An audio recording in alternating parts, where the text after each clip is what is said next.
تعالوا اليوم وياي نصبغ البيت. وهنا أنا بديت أرتب الغرفة حتى تكون جاهزة للصبغ. بديت أشيل الأغراض الآثاث اللي هو التخم حتى تكون الغرفة جاهزة تماما للصبغ.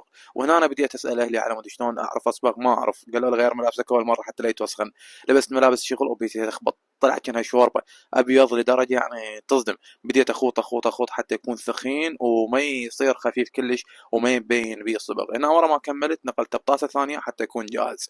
واول ما بديت اوجه الصبغ للحائط انصدمت انه الحائط كلش تعبان ولازم يتقشر. بديت اقشر ولبست هاي على راسي حتى لا يتوسخ شعري. انصدمت من كميه القشر اللي موجود بالحائط، يعني صار له ما ادري قد ما مصبوغ. بديت اقشر واقشر اقشر، انصدم انه كميات كلش كبيره قاعده تطيح من الحائط. بديت اكمل ورا ما خلصت الطبقه الاولى من الصبغ. بديت اكنس حتى يكون المكان جاهز ونظيف، يعني حتى اكمل مرة الداخل الصبغ. وبعدها انصدمت انه الشغله مو سهله الصراحه. شغلة تعب ما صبغ وأنا أول مرة أصبغ.